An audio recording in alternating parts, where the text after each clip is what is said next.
Hi everyone, welcome back to MSI Analytics. Today we are going to talk about some common mistakes that can trip you up in Power BI modeling. If you have ever struggled with relationships, transformations, or DAX measures, this video is for you. So now let's start with mistake 1, which is making all your relationships bidirectional. While it might seem like a good idea to keep your data flowing in both directions, this can lead to performance issues and unexpected results. So, what's the solution? You can use single directional relationships instead. This approach aligns with key building a proper star schema dimensional model, which is key for efficient data analysis. For scenarios where you really need to filter in a different direction, rely on visual filters or DAX to handle it. Now let's move forward to mistake 2, which is loading data without transformation. This is a big no-no because raw data often needs to be cleaned, formatted, and optimized before it's ready for analysis. Skipping this step can lead to messy models and unreliable reports. Now let's move forward to mistake 3, which is quite similar: writing calculations instead of transforming data.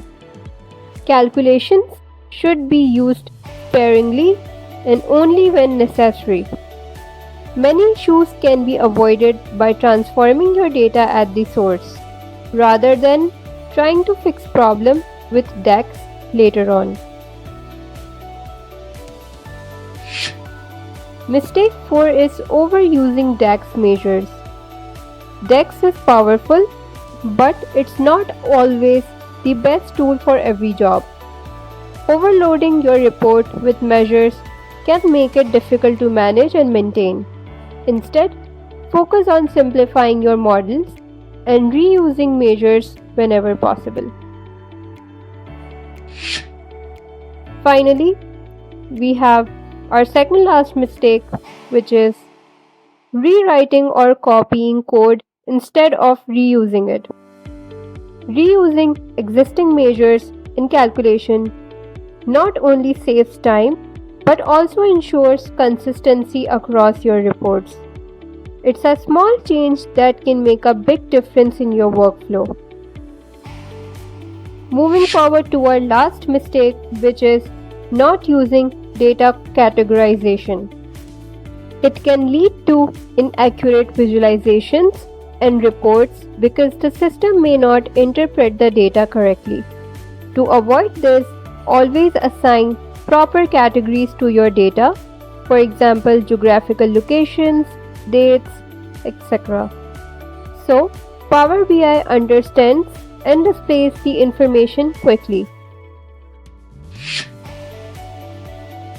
That is it for today's video.